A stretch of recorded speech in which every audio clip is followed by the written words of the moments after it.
This is a Dynamite Network podcast.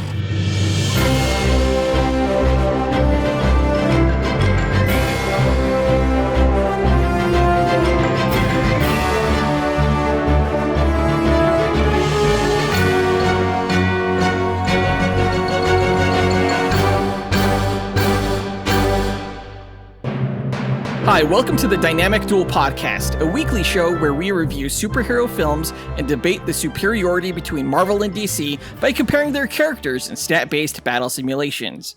I'm Johnny DC. And I'm his twin brother, Marvelous Joe. And in this episode, we are doing a review of the Harley Quinn spin-off series, Kite Man. Hell yeah. It wrapped up season 1 a while ago, but we're just getting around to it now because, of course, everything else from Marvel and DC has been released within the past few weeks. And these upcoming weeks, there's going to be a lot of reviews. Yeah, we are still in the middle of review hell.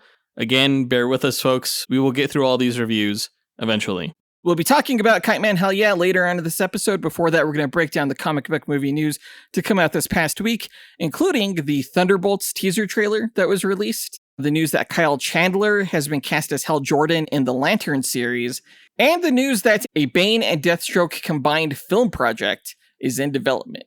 As always, we list our segment times in our episode description, so feel free to check out the show notes if you want to skip ahead to a particular topic. Guys, our artificially intelligent duel simulator AJ9K has a quick message for our listeners, so listen up.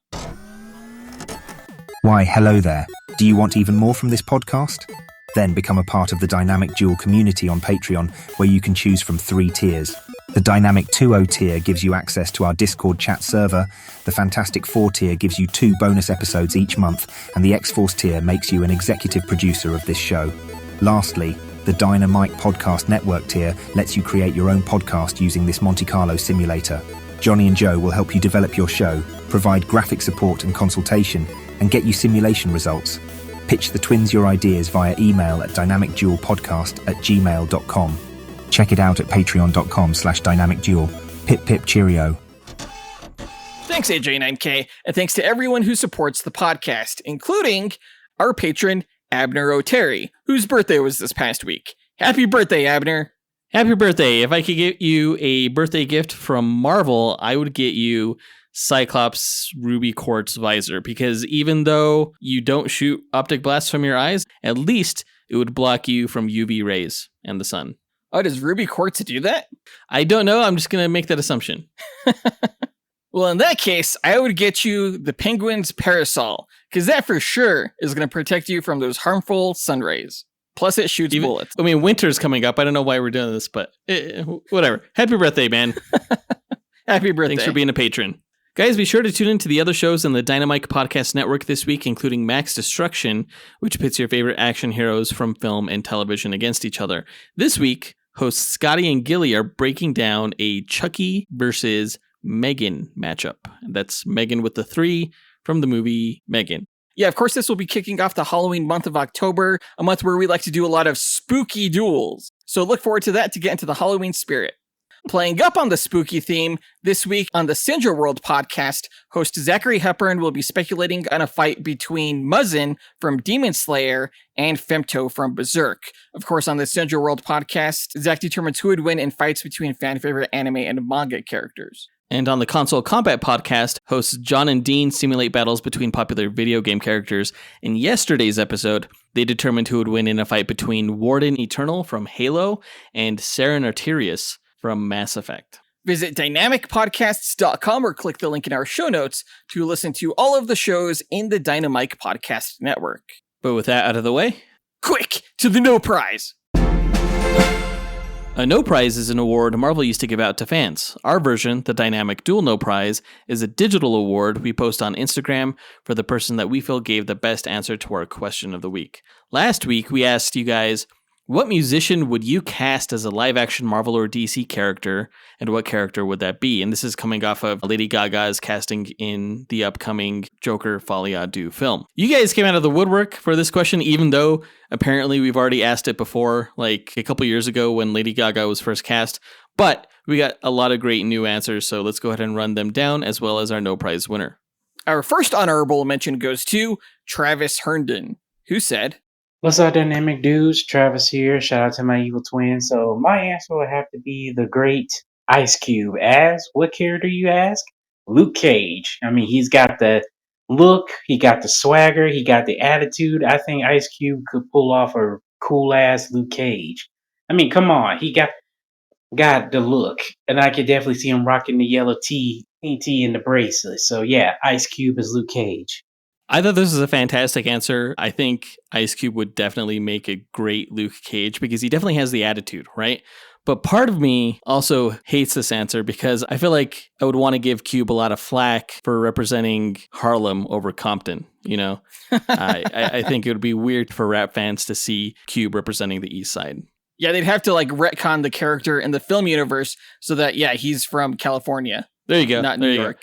I mean, otherwise you'd have to get like someone from the Wu-Tang Clan or, I don't know, Puff Daddy. Although he's in a lot of trouble right now, so maybe not him. Yeah, not him. Puff Daddy, Diddy, whatever he's calling himself, the Diddler, that guy.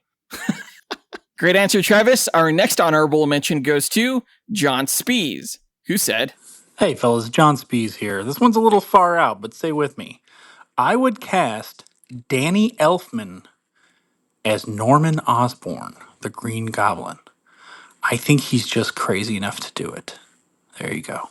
So one of the reasons Willem Dafoe was such a great Norman Osborn is because he has a goblin face. I've been saying this for years, but there is another person in this world who also has a natural goblin face. And that man is Danny Elfman, the former singer for Oingo Boingo, and of course the famous film composer, who actually wrote the music for the initial Sam Raimi Spider-Man trilogy. I think he would be a great Norman Osborn. I think he'd be an even better Green Goblin. You know who he would be perfect casting for, though? Who? Cletus Cassidy, Carnage. He looks exactly like that character from the comics. Oh, interesting. Yeah, I could see him as either character. Whenever I think of characters like Norman Osborn or Cletus Cassidy, I just think of Evil Ginger. That's what Danny Elfman is. There you go. Exactly. Sure. Great answer, John Speas. Our next honorable mention goes to Miggy Matanguihan, who said, Hey, what's up, guys? This is Miggy, and this question was inspired by Lady Gaga, who recently released a single with Bruno Mars, who's Filipino and half Puerto Rican. So I was thinking, oh, he would be a good vibe because they're both like great dancers and they both have Puerto Rican heritage. And then I was thinking he was in a duo with it's called Silk Sonic with Anderson .Paak, who is African American and Korean heritage, just like Connor Hawke. So I would cast Bruno Mars as Vibe and Anderson .Paak as Connor Hawke. Thanks, guys. Yeah, Connor Hawke is a pretty obscure character. He's the son of Green Arrow and took up the Green Arrow mantle for a while. Not a terrible answer. I do like Bruno Mars as Vibe a little bit more, just because I feel like Bruno Mars as Vibe is like peak casting for the character of Vibe. Like, you cannot do better casting than that. If Vibe ever was cast as Bruno Mars, like, the character has arrived. Like, he's A-list now. That's right, because the character of Vibe has a music background in the comic books, right? Right, exactly. He was a breakdancer, but you could turn it into like Bruno Mars' smooth style of dancing. I don't know what you call it. It's smooth as hell, though. I think it's just hip-hop style. Boom. Smooth hip-hop style. I like Anderson .Paak, though. He did some music for the Shang-Chi soundtrack, and yeah, he definitely looks like Connor Hawke. I think the Anderson .Paak casting is peak casting, too. So great answer, Miggy. We want to give a special shout-out to Brandon Estergard, who said Jenny Aiko as Poison Ivy, Cyrus Moore, who said Justin Timberlake as the Riddler, Daniel Alonso, who said Ren Gill as Ragdoll, Josh Hayward said Post Malone as Tattoo Man, Cat Stevens said Metallica as the Sinister Six, Luke Bradley said Taylor Swift as Dazzler, Mason Thompson said Childish Gambino as the Hypno Hustler, and Mike Williams forgot to leave an answer. But he called in anyway, and we appreciate that. But the winner of this week's No Prize is Judson Batty, who said, Hi guys, Judson Batty here. I know the chances are incredibly unlikely, but I would cast Elton John as Arcade, the X-Men villain. I think he's got the looks pretty much on par, and it's not a very physical role, so the older age wouldn't be much of an issue. And I feel like Arcade's the sort of random character who can get away with bursting into song or any of that sort of stuff in a similar way that Joker could. And I think it would just be a very funny thing to watch. All right, he got cut off there, but this is the perfect answer, people. Yes, Elton John as the X-Men villain, Arcade. If you guys don't know who Arcade is, he is a trickster villain for the X-Men who sets up really elaborate video game and amusement park death traps for heroes. And if you guys have seen the sequel to Kingsman, which was called Kingsman and the Golden Circle, you've seen Elton John in that film, and you know just how perfect an answer this is, because he was fucking hilarious in Kingsman, and he kicked a whole lot of ass in that movie, and he's a great musician. So you got to give it to him. Yeah, Elton John is a very colorful character, and Arcade creates very colorful and chaotic environments for the X-Men. I think it totally works. Plus, when I think of Arcade, I think of Evil Ginger, and that's also what I think of when I think of Elton John. What do you have against gingers, man? Oh, nothing against gingers, just the evil ones. Oh, okay. All right. That makes sense. I just want to see the X-Men escaping a death trap to the tune of Tiny Dancer while we see Arcade singing that song. So, yes. MCU X-Men, get it done. Kevin Feige, hope you're listening. Great answer, Judson. You win this week's No Prize. If you, the listener, want a shot at winning your own No Prize, stay tuned to later on in this episode when we'll be asking another question of the week. And now that that's done, on to the news.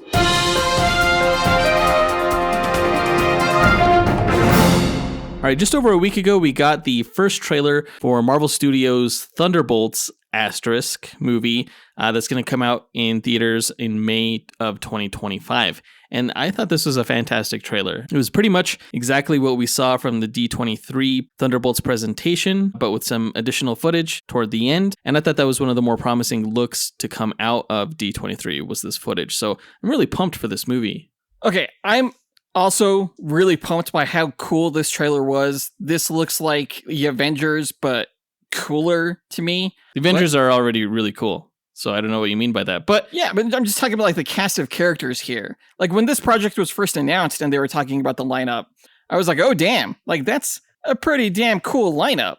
Like you're essentially just taking Marvel's coolest characters that are like still alive and like putting them together. But I'm also not gonna lie. When I first saw this, I also thought, okay, I see what they're going for. Fucking the Suicide Squad. First of all, they're completely different concepts. Like the Thunderbolts is all about reformed heroes actually working to do good. It's not under threat of getting your head exploded or something like that. That's fair. But can you admit it? I want to see you admit it that, No. This looks like it's taking inspiration from the Suicide Squad. I think that if this was ripped off of Suicide Squad, it's going to be a million times better than any iteration of the Suicide Squad anything ever was. Especially that 2016 movie, right? You mean the Oscar-winning Suicide Squad 2016 movie? Fuck off. All right, anyway. The trailer starts with Yelena Belova visiting her surrogate father, Alexei Shostakov, played by David Harbour, who I think gives a great performance as the Red Guardian. I love the moment where like she knocks on the door and he's trying to get things cleaned up for her so that she could come in. And he like brushes his teeth with his finger and dish soap. Like just the whole character is just hilarious. Sure, he's used for comic relief, and sure, the team already has like 5 different versions of a super soldier, but I'm here for it. Oh yeah, no, David Harbour is fantastic as the Red Guardian. He was one of the best parts to come out of the Black Widow movie, I thought. I'm really glad that we're getting to see him again. His comedic timing is so subtle, yet so good. I'm guessing that he's not with Melina Vostokov anymore, played by Rachel Weisz in the Black Widow movie, and that's why he's kind of down and out here. She must have dumped him or something. But Yelena talks about how she's also depressed, and she's been diving into her work. One of her jobs puts her at odds with John Walker, the U.S. agent, Ghost from Ant-Man and the Wasp, Taskmaster with a very different costume here, and Bob Reynolds, the Sentry. Well, yeah, Taskmaster and Ghost both have very different costumes. Yeah, I like Ghost's costume. She actually removes her mask here, which I thought was interesting because Taskmaster did not. I know Olga Kurylenko is cast in the film. I'm not certain why they're so afraid to show her face, though, considering we all know who she is. Well, I don't know. Maybe some people who haven't seen Black Widow still don't know that Taskmaster has been gender swapped. I'm wondering if it's in fact the same Taskmaster or if it's somebody else. Oh, that's interesting. I don't know. That's hearsay, but we'll see what happens. I am intrigued by the fact, though, that Taskmaster never takes off her mask. The fight between the group in that warehouse bunker was fantastic. I thought it was really cool to see how they can play off each other, even though they had never met each other until this point. But they're so in tune that they're able to counter each other's moves as they're being made. It's pretty interesting. Yeah, of course. And then the Sentry pops out of nowhere. Yeah, of course, that role was originally played by Steven Yeun, and I kind of wish he was still in the role because I think that would have been a fascinating character for him to play. Now he's being played by Lewis Pullman. Still pretty interesting here. I'm really interested in seeing where they take the character and how faithful they will be to the comics. We do see in a shot later on that he's being shot at by a group of guards, and all the bullets are basically bouncing off of him and not hurting him. So he'll be a cool character. If you guys don't know much about the Sentry and want to learn more, check out our episode where we pit him against General Zod. I wonder if these Thunderbolt characters were sent in there to kill Bob the Sentry, or if they were sent in there for him to kill them. That's a great question. We don't know what's really going on because we see Bucky attack the Thunderbolts group later on at the end of this trailer. So it seems like somebody's trying to get these people killed, but Bucky joins the team, Sentry joins the team. It's really interesting how this is all playing out. And which of them is being manipulated by the Contessa Valentina Allegra de Fontaine, played by Julia Louis-Dreyfus, who apparently has bought Stark Tower, and she's throwing parties with like Loki's scepter in them and everything like that. She puts together the Thunderbolts, and the MCU has been hinting at her involvement in films like Black Widow and shows like Hawkeye and The Falcon and the Winter Soldier. And Wakanda Forever. Oh, yeah, that's right. She was in that too. It'll be nice to finally get that payoff of what her motives are and what's all going on here. Fingers are still crossed that she's Latverian. Yeah, if they like maybe merge her character with Lucia von Bardas or something like that, that could be pretty cool. Again, Thunderbolts Asterisk comes out on May 2nd, 2025. And speaking of that asterisk, though. That brings us to our question of the week. What is your theory as to what the asterisk means in the Thunderbolts movie title? There are a lot of rumors out there, some of them more common than others, but we want to know what your own personal theories are. Record your answer at dynamicduel.com by clicking on the red microphone button in the bottom right-hand corner of the screen, which will prompt you to leave us a voicemail. Your message could be up to 30 seconds long, and don't forget to leave your name in case we include you on the podcast. We'll pick our favorite answer and award that person a Dynamic Duel No Prize that we'll post to Instagram. Be sure to answer before October 5th.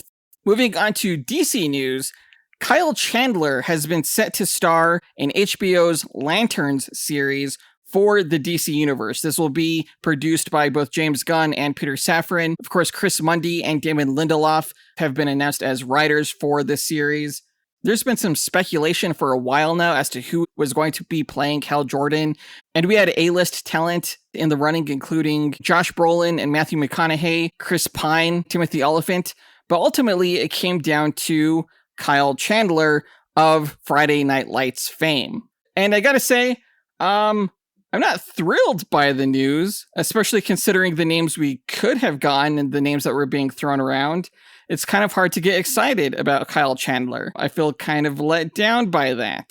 I think it's kind of funny. I think out of, everyone you could have gotten, nobody expected Kyle Chandler to get the job. I mean, he'll be serviceable. He's been in a few movies. He's popped up in like Godzilla, King of Monsters, and he was in the Neil Armstrong biopic First Man.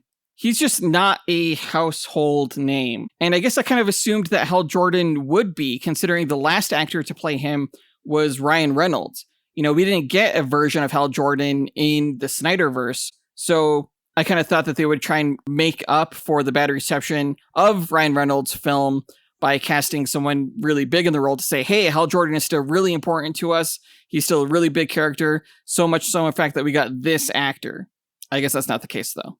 I shouldn't be that disappointed. I mean, after all, Kyle Chandler is an Emmy-winning actor. Like you said, he'll be serviceable. Considering the talent behind the scenes, I'm not too concerned about the direction of the show. I was just expecting bigger names. It looks like from who's currently in the running for Jon Stewart as well, like that's not going to be a big name either. Currently, they're looking at Alan Pierre and Stephen James to play the role of Jon Stewart. Of course, Alan Pierre is the star of the Netflix thriller Rebel Ridge, and Stephen James was in films like The Piano Lesson and 21 Bridges. Actually, he starred opposite Chadwick Boseman in 21 Bridges, and I always thought that Stephen James would have made a good Black Panther after Chadwick Boseman's tragic passing. That said, I'll be fine to take him for the DC universe. He's actually my favorite pick out of those two for Jon Stewart. Yeah, same here. I'd like to see him get the role. I think he could pull it off, and I think he'd be a great addition to the DC film universe too if they end up putting Jon Stewart in a Justice League roster down the line. Apparently, they're looking to make a decision for Jon Stewart sooner rather than later. Maybe by the time we record our next episode, we'll have our Jon Stewart. So look forward to that. In other DC news, it looks like James Gunn and Peter Safran are developing a Bane and Deathstroke conjoined film that's going to be written by Matthew Orton, the same writer who wrote the upcoming Captain America Brave New World movie. I have no idea what that film would look like. Maybe it's just like an Assassins movie and there'll be other DC like assassin or mercenary characters all going for like a single target or something like that. That sounds pretty cool. Or maybe Deathstroke has to infiltrate Santa Prisca prison to eliminate a target and he encounters Bane. I don't know. It's all speculative right now. I think the concept is the most intriguing bit of news to come out of this, though, because I never would have assumed that they would have taken Bane, who's a Batman villain, and Deathstroke, who's primarily a Titans villain, and put them in the same movie. Yeah, that's a pretty odd couple there. I saw a rumor that said that the film is potentially setting up a Secret Six movie. Well, considering that Deathstroke was not a part of the Secret Six, I find that hard to believe. Deadshot was in the Secret Six, so people might be confusing him for Deathstroke. But I don't know, it might be as good a guess as any, but I find that hard to believe. As James Gunn has said in the past, they're not going to greenlight a film until the script is completed. So who knows when this movie will be released, if it will at all. But the fact that they're developing it is just fascinating in regards to what James Gunn has planned with these films. Is there a plan? I'm going to say no. It's starting to look that way. Like it may just be a shared universe with no overarching story. So basically like the MCU right now. Oh, during the multiverse saga? Yeah, kind of, but you see how that's going for them. Yeah. I don't know. We'll see what happens with this. We'll keep you guys updated if any other news surrounding it develops.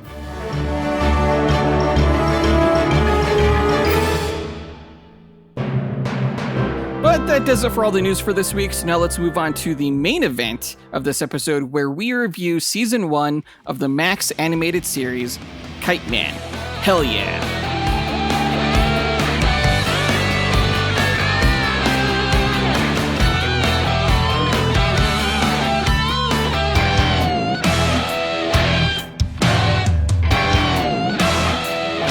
Alright, Kite Man Hell Yeah is a spin-off series of the critically and fan-acclaimed animated Max-exclusive series Harley Quinn, for which we've reviewed 2 seasons and a Valentine's Day special on this podcast. Harley Quinn is a good series, with enough over-the-top violence and raunchy humor to entertain its mature audiences, but also a surprising amount of heart and psychological insight into the characters of Gotham that make it relatively groundbreaking amidst DC's massive library of animated fare. Now, despite the success of the Harley Quinn show, I had mediocre expectations for Season 1 of Kite Man Hell Yeah, a series based on a D-list Batman villain and minor, albeit charming, side characters from Harley Quinn. The Harley Quinn show already features a pretty obscure cast of Gotham characters, so would a show that scrapes even further into the bottom of the barrel actually work? I'm glad to say it did. I wouldn't go so far as to recommend the show as must-see TV, but if you're a fan of the Harley Quinn series, this show is definitely worth your time, though I wouldn't expect it to be as innovative. If you're interested in watching the show but haven't yet, skip this review for now and come back after you've watched it, as this review, like all of our reviews, will contain spoilers. Yeah, I'm not sure this show has any appeal to people who aren't fans of the Harley Quinn television series, but I guess if you're a fan of comedy, you might still find something here to enjoy. The show is actually pretty different from what I was expecting it to be. I thought it was going to be much more of a sitcom, something like Cheers, but it actually ended up having more of an overarching story than I thought it was going to have. For the most part, the show is purely focused on laughs, though it does revolve somewhat around the romance of its 2 lead characters, Kite Man and his girlfriend of 14 months, Golden Glider, an obscure Flash villain. The 2 work well together, though I'd say most of the laughs don't come from their interactions. Rather, most of the show's humor comes from the ensemble of recurring side characters that frequent the bar Kite Man and Golden Glider purchased in episode 1. This includes Bane, a character from the Harley Quinn show and my favorite of the bunch, Malice Wunderbar, a trendy apocalyptic socialite forced to work at the bar, Sean Noonan, the aloof former owner of the bar who knows all of its secrets, The Queen of Fables, also from Harley Quinn, now just a decapitated head looking for a body. Joe and Mo doubles, mobster conjoined twins with two heads. Six Pack, a lewd drunkard and wannabe villain, I think. And a random ass guy named Gus. Now, most of the ensemble works, particularly Bane, Malice, and Noonan. Like, Bane's obsessive nature and knack for getting himself into embarrassing situations are hilarious. Yeah, Bane was also my favorite. I thought Malice was going to be annoying when we were first introduced to the character, but she ended up being a fantastic foil for Golden Glider, and her demonic cat Cheshire allowed Malice to get involved in some of the show's action scenes. Noonan was great as a loyal mentor figure for Kite Man, not only when it came to running a seedy bar in Gotham, but also in navigating relationships. Some of the cast, however, like the Doubles twins, Six Pack, and Daryl, were good for maybe one joke the entire season. It's always been interesting to see how some characters are adapted in this quote-unquote Quinverse, like a character like Malice. And I would have much rather seen other D-list villains frequenting Noonan's than, some of what we got here. Yeah, actually going back to your idea that the premise was going to be more of a sitcom where we see a revolving cast of D-list villains showing up at the bar, I was surprised at the lack of cameos and stuff that we got from this show. Yeah, we got Frank the Plant, we got Clayface, we got Martian Manhunter just out of fucking nowhere. But yeah, I thought we were going to get a lot more villains. Now, regarding the humor, the show's irreverent gags are pretty much non-stop, and most of the jokes land, especially as the season progresses and continues to build on past jokes. Like in Harley Quinn, there's a touch of commentary in the humor, particularly when it comes to one of the show's three villains, Helen Villigan, who turned her themed bar, Villigans, into an online Amazon/Google-esque data empire that spies on its user base in a send-up of big tech and capitalistic excess. Usually LexCorp fills that role in DC media, so I'm not convinced that Helen Villigan was necessary, especially considering Lex Luthor already serves as one of this season's villains. He was voiced by Lance Riddick of John Wick fame for 8 episodes before his untimely passing. Yeah, for as ubiquitous as Villigans was in this universe, you think that we would have seen Villigans in the Harley Quinn show. We might have, maybe, if they were setting this up, but I just don't remember Villigans anytime prior to this season. No, I think she was made up for the show. Although that's not entirely true. I was able to find a character named Helen Helligan. I don't know if they're the same, though. You'd think they have to be. Well, Helen Helligan is an FBI agent, not a villain. So, well, never mind then. Now, the surprise villain for me was Darkseid, who we've seen in past seasons of Harley Quinn, but, to make the central conflict of the season revolve around the anti-life equation made for some pretty lofty stakes for a show about D-list villains. Considering the high stakes, I thought the conflict would have been more appropriate for a 5th season of Harley Quinn, or better yet, maybe like a Suicide Squad spin-off series that I think people would have been much more interested in than Kite Man. Seeing Kite Man in the Suicide Squad would have been much more interesting to me than seeing him run a bar. That's just an idea, though. Like, for me, the premise of Kite Man running a bar is almost like a web series, at best. Right. But it definitely has great potential in the sort of sitcom style. Like you, I was hoping the show would go a different route because I don't think we need another Harley Quinn series, essentially. This show explored a lot of different things, but I'm wondering how they're going to incorporate what happened in the show into the upcoming Harley Quinn season. If we're going to see a lot of these characters jumping back and forth, I think they're kind of basically setting themselves up for a continuity nightmare, especially in this universe, which is so wacky that almost anything can go from episode to episode. Yeah, no, I definitely agree. To me, this could have also just been a subplot within the next season of Harley Quinn. Like, maybe get rid of some of the minor subplots from this series, like Queen of Fables looking for a body to attach her head to or something like that. And just, get it streamlined and insert it into the Harley Quinn show. I think that could have worked. Exactly. And let me just say this. It shouldn't have been Kite Man who got his own spin-off show. For as funny as Kite Man is, he didn't have as much to do here as like Harley Quinn does in, say, her own show. It's more about this whole cast of characters, including Bane, who has probably just as much, if not more, screen time than Kite Man does. I think this should have been a Bane spinoff because to me, he's the standout from the Harley Quinn show, not Kite Man. Yeah, he's the standout from both shows, Harley Quinn and Kite Man, I felt. I would love to see Bane get his own show. And I agree, he probably should have gotten his before Kite Man did. Now, regarding the romance of the series, it truly is the heart of the show, as it is in the Harley Quinn series. Kite Man and Golden Glider are great for each other, but let's talk more about them and their relationship in our character breakdown. Now, Charles Chuck Brown / Kite Man, he was voiced by Matt Oberg. I haven't talked too much about his voice performance in past seasons of the Harley Quinn series, but if it wasn't for Oberg's lovable, loser-esque comedic take on Kite Man, the character would not have been endearing enough to sustain his own spin-off series. The show owes a lot of credit to Oberg's charm, which I think could translate into live action if they ever want to put Kite Man in a Suicide Squad film or something like that. For sure. Yeah, that would be hilarious. The guy's delivery is something special. I'll say that. It's more than spot on. It's charming, it's pitiful, it's comedic, it's all of these things in one package. Yeah, it could go anywhere from super heroic to super sad and everything in between. And still be funny all at once.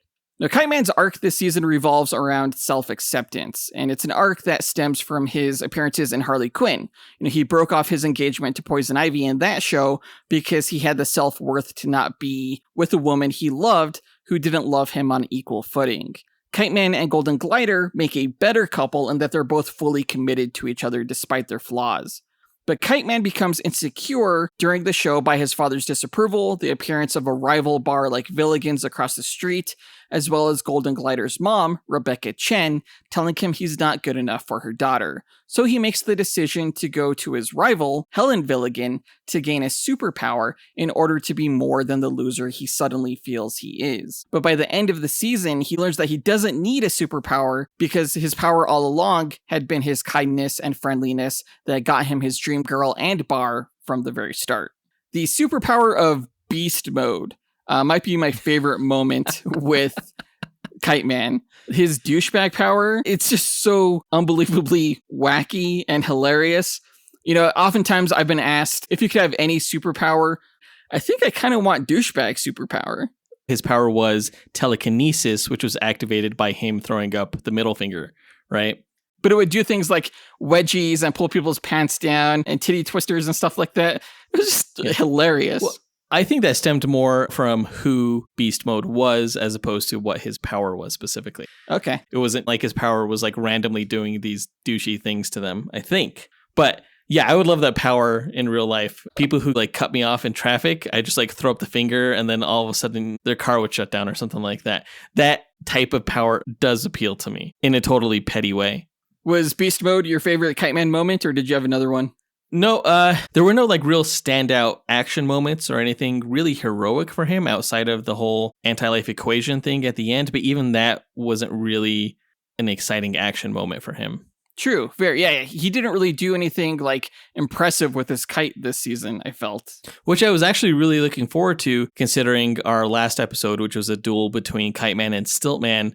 All the different kite gadgets that he has in the comics weren't really on display in this show, except as like random gags, like, when he like hit his belt and it would shoot out a bunch of little kite throwing stars and stuff like that.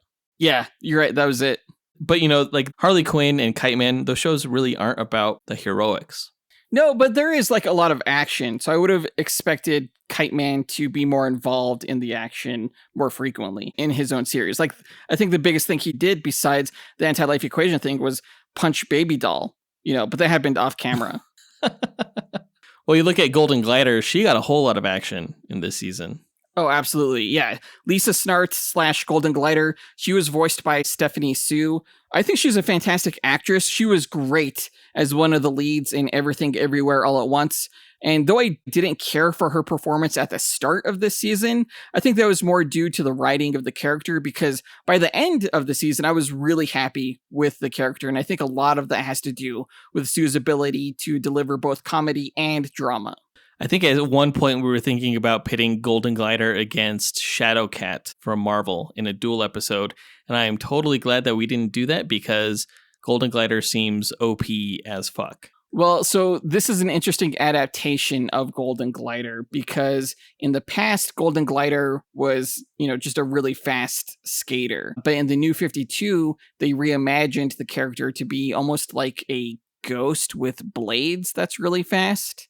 So they kind of did both for this show, and that she had this like astral projection that could shoot out these ribbons that could either like liquefy or cut people. I actually think it was a pretty good adaptation of the character, and honestly, I hope they adapt that to the comics. She's a former member of the Rogues. Yes, that's correct. We'll find a matchup for her eventually, somewhere down the line. I think maybe Devin has already come up with that idea, but I'll have to double check. This is a much better adaptation of the character from the comics than what they did on the Flash TV show, which is just give her a gun that turns things gold. Holy shit. That's so stupid. Yeah, it was kind of ridiculous. But you know what? I bet you Golden Glider in the Kite Man show wished she had that power, though. I mean, who wouldn't? I want that. Yeah. Now, like Kite Man, Golden Glider's arc revolves around insecurity. You know, her insecurity around using her unstable powers, around her relationship with Kite Man, around the new young caught rich barmaid, her unresolved past, and around the unrequited love from her mother. The only thing that keeps her stable is the shared love between herself and Kite Man, which makes it all the more tragic at the end of the season when the only way to seemingly save the world from the anti-life equation is for Glider to kill Kite Man. That ended up not happening through a bizarre Deus Ex Machina, but in the end she admitted that she wouldn't have been able to kill Kite Man anyway because she loved him. And though she never overcomes her insecurities in this season, at least she's supported by a good partner who brings out the best in her as she does for him. Hashtag relationship goals. It's interesting that Kite Man and Golden Glider make such a good couple, considering they're both highly insecure people, and neither of them have like real secure attachments due to their upbringing and stuff like that. And usually you need at least one person to have a secure attachment in a relationship in order for the relationship to work. Otherwise, the insecurities compound and spiral out of control. But yeah, they both seem like they have anxious attachments to each other or something. Well, Kite Man is usually very secure, like almost to a fault. Like he should not be as secure as he is. It wasn't until this season that he kind of started to feel like, oh, maybe he's not good enough. Because, he told Poison Ivy straight to her face, like, I'm too good for you. And so, that was never really his problem until he started to get serious with Golden Glider. That's true. That's very true, actually. I didn't think about that, but you're absolutely right. He kind of has delusions of grandeur in his security. Exactly. But that's kind of the appeal, right? He's a big loser, but he doesn't necessarily know that he's a big loser. Right. That's 100% the appeal of the character. Because it makes you want to root for him. He's the underdog. This whole show is about underdogs. Him, Golden Glider, Bane, everyone. No, my favorite moment with Golden Glider was actually in the first episode when she first showed her powers, because that's when I realized how they were adapting the character. And I was like, okay, they're taking like a mixture between, pre-New 52 Golden Glider and post-Flashpoint Golden Glider. The funniest moments, I think, were actually, her naked fighting at the spa, but also her getting her nipples pierced when she thought that her mom was going to get it done too, only to find out that that wasn't the case. Oh, so all the raunchy stuff. Okay. Yes. Regarding the naked fight, that was pretty interesting because the animators, it seemed like they tried to Austin Powers the whole choreography as much as they could, in that they were trying to hide her exposed bits for as long as they could. But at some point, they just said, fuck it, and just decided to blur everything. Right. And just let it in full view of the camera. I thought that was pretty interesting why they just didn't do that from the get-go. But I actually think it would have been more funny for them to continue the kind of Austin Powersing of the nudity within the fight. That's fair.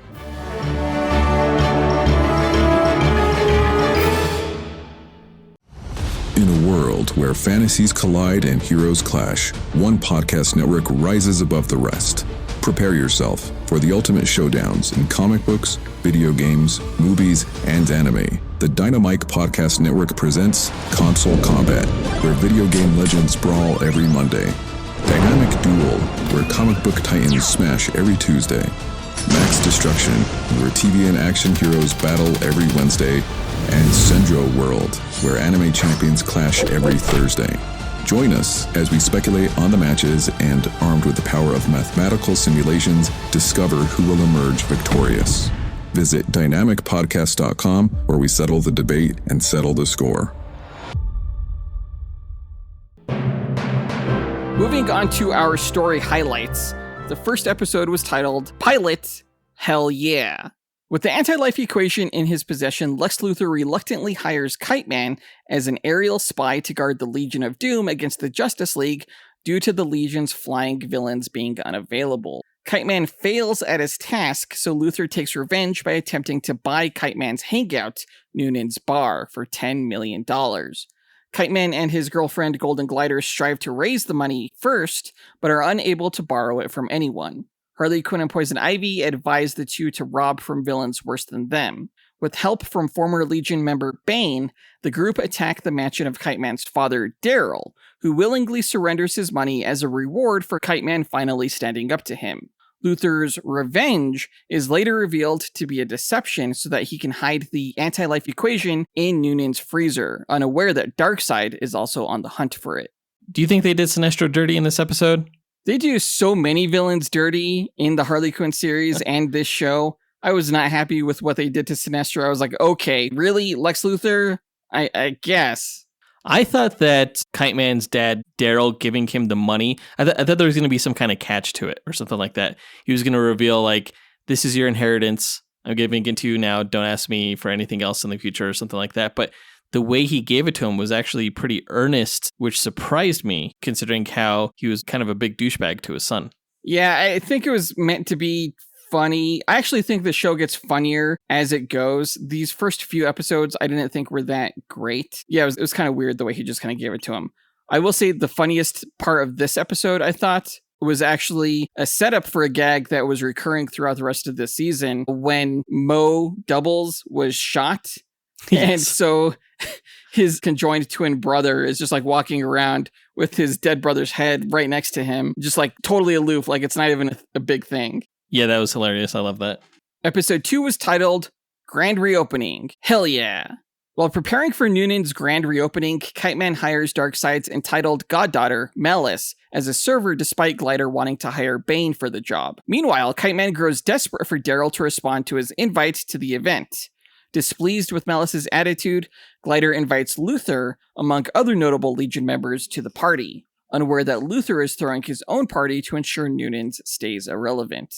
The latter event is subsequently ruined by Malice's cat Cheshire, who escapes and temporarily becomes kaiju-sized after eating several civilians, unintentionally drawing attention to Noonan's. After realizing that he should focus more on impressing people who actually like him, Kite Man fires Malice, but Glider promotes her to social media manager to make Darkseid happy while Bane takes a job as bouncer.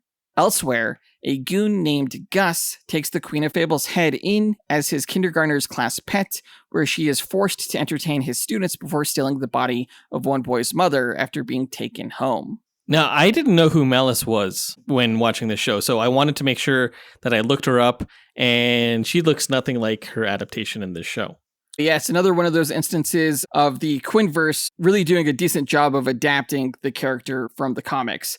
In the comics, Malice is much more like Baby Doll or Alice, and I think that would have just been way too much if they had done that with her character. I really like what they did with Malice. Who is she related to on Apocalypse? Vermin Wunderbar. Oh, I have no idea who that is. Okay. Yeah, he's like this monocle general type guy, kind of like Baron Strucker in Marvel. Oh. Moving on to episode 3, titled Villigans. Hell yeah. Villigans, a themed chain restaurant, opens across the street from the bar, threatening Noonan's business. Meanwhile, Kite Man feels that he is not moving fast enough in his relationship with Glider and asks if they can move in together, though she avoids the subject upon noticing that he found her secret relationship spreadsheet on her computer. Kite Man tries to reignite their bond by discovering Villigan's intentions, but proves reluctant to kill the manager as he has never killed before. Meanwhile, Glider accepts Villigan's offer for a free spa day with the Queen and Malice. During this, she confesses that she loves Kite Man and has been ready to move in with him, but is afraid that she might kill him due to her unstable powers. The group later learn that they stumbled onto a death trap owned by Baby Doll, who reveals her intent to kill Kite Man and destroy Noonan's with a rigged gift basket. However, Kite Man throws the basket at the last second, destroying Villigan's. Kite Man and Glider later reconcile and agree to move in together. I thought one of the best gags in the entire season was how Bane started working for Villigan's, just by going there and seeing how poor of service the costumed Bane there was giving. You're giving Bane a bad name. So yeah, good. he always finds himself in like the most embarrassing situations, but he just has like the best heart about it. So he just kind of always has to deal with whatever is thrown at him. He's a great character. Episode 4 was titled Portal Potty. Hell yeah. While moving above Noonan's, Kite Man notices the lack of photos from Glider's youth, but she refuses to discuss her background with him. Meanwhile, Bane accidentally travels back to 1986 after defecating in the apartment's toilet, where he falls in love with Glider's mother, Rebecca Chen. Through Glider's brother, Captain Cold, Kite Man learns their alcoholic, bickering parents frequented Noonan's in 1986, which is where Glider accidentally killed them upon using her powers for the first time. After falling out with Glider, Kite Man travels back in time to prevent her parents' deaths, with Glider following soon after. Despite saving Rebecca, Glider's father, Lawrence Snart, is killed in an explosion. Glider ultimately decides to focus on the present instead of the past, only to discover that Rebecca is still not around in the present. Unbeknownst to Glider, Rebecca ran away following Lawrence's death before being trapped in a jail cell and gassed by an unknown figure. A few questions here. Who is Rebecca? Because she was very prominent this season, and I don't know if she's from the comics at all. She's actually not a major character in the comics. If anything, the Snart father is more of a major character for his involvement in the origin of Captain Cold. Well, by the end of the show, Rebecca became like the evil queen in Fairy Tale Land or something like that. Yeah, they made her an evil fairy godmother, but like that's not really a character in DC. So I'm not sure what that's going to lead to. How did you feel about the year that they went back to being 1986? Because that would mean that Kite Man and Glider were around their mid-40s by this point in the present day. Doesn't that seem a little bit old for them? They definitely look younger than that, I would say. Just makes me feel like I need to get my ass to the gym. Yeah, I know. I'm starting to think that my potential superhero days are over. But, not if Golden Glider's over here kicking ass at age 44. Right? On ice skates? That's wild. Yeah. Episode 5 was titled Prison Break. Hell yeah. After returning to the present, Bane learns Rebecca was imprisoned in his old home, the Pit. He, Kite Man, and Glider head there, where they discover Villigan's owner, Helen Villigan, purchased the Pit from the League of Shadows and is using brainwashed prisoners as slave labor. Braving the workers and various death traps, the trio rescue Rebecca and bring her back safely. When she awakens later, however, Rebecca is not enthused to see Glider. Meanwhile, Malice closes Noonan's early to prepare for the arrival of her immortal boyfriend, despite the presence of a health inspector. She asks everyone present to pretend she does not work there, but the boyfriend kills several patrons, leading to her telling the truth and him dumping her. This causes her to feel emotions for the first time. Through her actions, Noonan's receives a D- from the inspector, narrowly saving it from being closed down. Now, I'm kind of mixed on this episode. I really liked the Pit stuff. I thought that was hilarious, mainly because, Bane played a big part of it, and Bane is just fantastic. I hated the whole Malice's boyfriend stuff and the health inspector stuff. It was dumb. Like, why was the health inspector immortal? It was just out of nowhere. It was filler, of course. I want to go back to Glider's mom, Rebecca, because a big portion of the plot revolves around her. Now, we know she didn't want to be a mom. That was her whole thing. But we never really got a sense of why she didn't want to be a mom and how that affected Glider. There was no real closure there in terms of that revelation and Glider's feelings on it. Well, sort of. She told Glider straight up that she never wanted to be a mom. But you think there would be more of an emotional fallout from that. They kind of just moved past it right away. That's fair. I think I would be much more emotionally distraught if my mother told me that. But, Rebecca was largely out of the picture during that portion of this season to begin with. So it didn't really bother me that much. It was an unsatisfying side story, for sure. I would agree with that. Yeah. Episode 6 is titled Mother-Daughter Day. Hell yeah. Glider attempts to reconcile with Rebecca via a Mother-Daughter Day, with Malice tagging along at Rebecca's insistence. Before leaving, Rebecca tells Kite Man that he is not right for her daughter, given his lack of prospects and powers, which gets to him. Rebecca later abandons Glider, confessing that she never wanted a child and left because she did not want to be killed by Glider's powers like Lawrence. Angered, Glider tricks her into using the portal potty to travel back to 1986. Meanwhile, despite his crush on Rebecca, Bane reunites with Betty, an old fling from Valentine's Day, who convinces him to give their relationship another chance. Concurrently, at the suggestion of Noonan's former owner, Sean Noonan, Kite Man separately meets with Estergard and Helen to get superpowers, but is told by her that he must give up his kite in exchange. He agrees and becomes Beast Mode, gaining the ability to telekinetically bully others, which costs him his relationship with Glider. Satisfied that her plan is working, Helen burns his old kite. Now, I'm really confused as to when Helen kind of switched to the side of Kite Man. We see her throw the kite into the fire and she's laughing, but we never see her pull it out of the fire when she gives the kite back to him later on in this season. It feels kind of cheap that we never saw that transformation. It kind of seems like the writers wrote themselves into a corner and they didn't really know what to do with the Helen Villigan character, so they kind of just switched up her motivations a little bit in order to make Darkseid the big bad guy. Right, yeah, it does feel that way. I wonder why he had to give up the kite to get the douchebag powers, though. In a way, it was almost kind of like giving up his soul. Like, he loved kites ever since he was a young kid. So for him to give up the things that he loves as a way to gain powers, he was essentially making a deal with the devil. Right, but why did Helen need him to get rid of the kite? It was like she was just fucking with him. Because she knew it was the way that he was traditionally most effective, and for the purposes that she needed him for, he didn't need the kite. I was really glad to see Estergard and Betty from the Valentine's Day special. I totally forgot about them, so that was a nice reminder. I wish Estergard made more appearances. Betty and Bane are meant to be together. I don't know what he's doing around with this Rebecca girl. Right? That's what I'm saying. Episode 7 was titled Sexiest Villain Alive. Hell yeah! With Bane, Luthor, and Beast Mode in the running for Sexiest Villain Alive, Malice upgrades Bane's wardrobe to increase his chances, completing his look with the briefcase containing the anti-life equation that she found in Noonigan's freezer, which she thinks is an accessory. Meanwhile, Glider deduces that Helen can change Beast Mode back into Kite Man, so she nabs Helen's power controller with the help of Clayface, but only the real Helen's eyes can bypass the security. At the award ceremony, the Queen and Mo bring Toyman and Insect Queen as dates, with the latter luring Mo back to her hive to kill him. The Queen and Toyman follow to warn him, only to stumble across the Queen's old body preserved in honey. Helen has the contest rigged in Beast Mode's favor, ordering him to distract Luthor with his insulting victory speech while her hummingbird drones hunt down the equation, which Luthor has also located.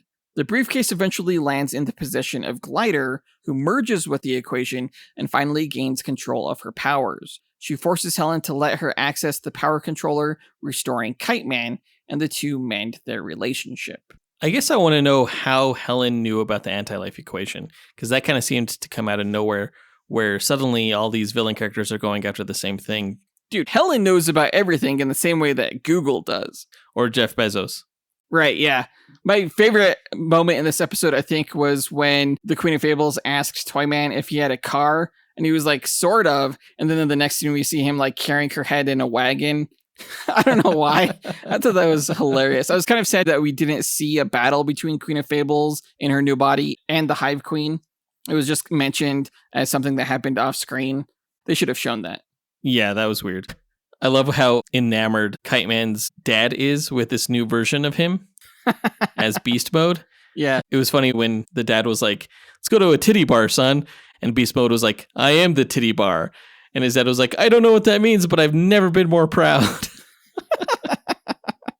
Yeah. Everything with Beast Mode. I don't know why. I just loved. I thought that was great. Episode 8 was titled Just Right. Hell yeah. Kite Man and Glider are on the run after obtaining the anti-life equation and are allowed to hide out for one night at a resort owned by Frank the Plant. Given his recent experience with a superpower, Kite Man is concerned that the equation is corrupting his girlfriend and wants to get rid of it, especially after she attacks random civilians out of paranoia and insecurity. Glider is faced with visions of Rebecca, who suggests that they can rule the world together now that she has control over her powers. Meanwhile, Bane is tasked with babysitting an escaped Goldilocks while the Queen is out enjoying her old body, though Goldilocks' personality gets on everyone's nerves. Bane takes Goldilocks to a meeting between him, Lex Luthor, and Helen Villigan, who have temporarily joined forces to track down the equation. Though Goldilocks ruins their talk, Bane decides that he should learn from her high standards and leaves, though the equation's location is outed thanks to a call from Frank. Helen sends an army of robots to get the equation back, though at Kite Man's insistence, Glider tosses it into a nearby nuclear plant, destroying the robots as well as the resort, and restoring Glider's personality. Ultimately, however, the equation remains intact even after the explosion. I loved the dynamic between Bane and Goldilocks. Like, if they made a Bane show, I would want Goldilocks to be like his sidekick. Or at least a recurring character from time to time of someone that he's supposed to take care of. Episode 9 was titled To Get to the Other Side. Hell yeah. To keep the anti-life equation from Golden Glider, Luther, and Villigan, Kite Man steals a chicken delivery truck and keeps the briefcase in the back, which mutates one of the chickens into a kaiju-sized carnivore. Meanwhile, Malice is visited by Darkseid, who offers to let her serve him on Apocalypse for her dedication at Noonan's, though she is conflicted about the proposal. When Sixpack lets slip that Kite Man and Glider have the equation, she tells him that Luther actually has it, which adds to her guilt. Darkseid learns that he was misled and sets out to find the equation himself, unaware that Luther plans to recapture it by holding Noonan at gunpoint to lure Kite Man back home. His attempt is thwarted by the rest of the bar gang, including Bane, who unknowingly sends Goldilocks to the portal potty to shield her from the violence. After Cheshire fails to subdue the giant chicken, Glider and Kite Man defeat it by making it cough up the briefcase, vowing to keep holding onto it. Back on Apocalypse, Darkseid, determined to complete his search for the equation, decides to confront Malice about the truth using a tracking app that came with Cheshire. I didn't love this episode. The chicken largely felt like filler. Absolutely. And I don't know if the payoff was quite there. No, it was definitely just, a stall tactic to get through another episode for them to go right back to Noonan's. I also thought the whole thing with them being on the run just felt like filler. We haven't really talked about the look of the equation yet. I love that they made it like the Pulp Fiction briefcase. Whenever I watch Pulp Fiction now, I'm just going to think that, that's the anti-life equation. Yeah, that's my headcanon now. Moving on to the final episode, titled Hero Stuff. Hell yeah. Helen captures Kite Man and Glider and informs the couple that according to her algorithm, the world population would be fully destroyed no matter who handles the anti-life equation, except for Kite Man. They are then spared since Helen wants their help to keep her existing business. The couple hold a meeting with those in Noonan's and decide that Kite Man should commit suicide after absorbing the equation like the Exorcist, and Glider would be the mercy killer. As they get ready on the roof of Noonan's, Lex Luthor tracks down the couple and arrives with the Legion of Doom. Their friends defend them from the attack until Darkseid shows up after learning Kite Man's plan for Malice. Darkseid almost takes the equation, but Helen's robots and Glider delay him until Rebecca, who traveled back to the present upon hearing stories from Goldilocks, grabs the equation and jumps inside the Queen of Fairy Tales book. The book is then taken far away by Martian Manhunter, who has been disguised as Gus since the group meeting. Lex retreats, sadly, while Darkseid and Helen make peace with Noonan's group. As Kite Man and Glider enjoy the blue skies ahead, Rebecca has killed off the current evil fairy godmother and becomes the new evil fairy godmother with the anti-life equation. As she prepares for a future invasion with the demonized storybook characters, Brainiac's skull ship approaches Earth from outer space. And now I'm wondering if they're going to address Brainiac's arrival on Earth in the Harley Quinn show, or if they're just going to completely ignore it. Yeah, is that a setup for season 2 of Kite Man, or is it a setup for season 5 of Harley Quinn? Not sure. I loved all the references to The Exorcist. Like, it came up so much more than I thought it would, which is a spoiler for The Exorcist for anyone who hasn't seen it, by the way. I like how they turned it into a verb, where to exorcist yourself means to get possessed by something and then kill yourself to kill it. It's very convoluted, but it's kind of funny the way they do it. I even love how Darkseid knew about what happens in the movie. Yeah. That's great. I really liked this end battle. I thought it was cool to see the Legion of Doom go up against Noonan's bar people. I thought it was a well planned out fight, even though it was fairly brief. I also like this episode overall, just as a conclusion for season 1. Again, I'm not sure how the concluding moments will set up future seasons, but it was nice to see Kite Man and Glider just kind of sail off into the sunset. I thought it was kind of weird how Helen Villigan all of a sudden had these simulation scenarios that she was running, kind of like a Monte Carlo simulator or something like that we use here. Yeah. But She didn't have access to that information in previous episodes, so it was just kind of convenient that they introduced that idea in this episode. Yeah. I am almost wondering if Lance Riddick's death kind of threw a wrench in everything, because he was the voice of Lex Luthor for a majority of the series, except for the last 2 episodes. You know, I thought that exact same thing, because once they got the new voice in there, his role seemed substantially lessened. Oh, for sure. Yeah. And I'll say that the new voice wasn't nearly as good. I agree. Not bad, but yeah, it just wasn't the same. Noticeably so. But that does it for the show. Overall, I had a good time with season 1 of Kite Man. You know, with laugh out loud moments, raunchy romance, and high flying stakes, it offered an entertaining yet all too familiar look at Gotham's lovable losers. It didn't break ground in the same way that I feel the Harley Quinn series does, with its often introspective episodes. There was nothing like that in Kite Man. I do think the show has promise, although not as much promise as what the show could have been if it was something slightly different and slightly more unique, I would say. I'm giving it 3 out of 5 stars, a fresh rating on Rotten Tomatoes, though I would mostly just recommend this to fans of the Harley Quinn show. Yeah, I would agree. The show doesn't really hold up to the main Harley Quinn series, so it shouldn't be rated as high as what we did for those reviews. We gave the Valentine's Day special 3 stars, and I think this holds up with that, because I enjoyed the Valentine's Day special for Harley Quinn. And yeah, I think ultimately I would also recommend the show, but again, to certain people. But any sort of fan of comedy, I think, would enjoy it. Are you excited for a season 2? Not really. No. I could actually take it or leave it. I am excited for Harley Quinn season 5, though. So I think that says a lot. Yeah, I don't think we have a release date for that yet. I could be wrong, but I am looking forward to that as well. But that does it for this review. AJ9K, help close us out. Thanks for listening to Dynamic Duel. Visit the show's website at dynamicduel.com and follow us on Instagram at Dynamic Duel Podcast. You can support the show on Patreon at patreon.com/dynamicduel and joining a tier that works for you, or by rating and reviewing Dynamic Duel on Apple Podcasts, Spotify, Podchaser, or on our website. Don't forget to listen to the other shows in the Dynamite Podcast Network, including Max Destruction, Senjo World, and Console Combat. In our next episode, we will be reviewing the only DC theatrical film to come out this year, Joker Folie à Deux. I've been looking forward to this for a couple of years now, ever since it was first announced. I think I might be seeing it early at a critic screening, not sure yet. Either way, we'll let you know everything we thought about it in our next episode.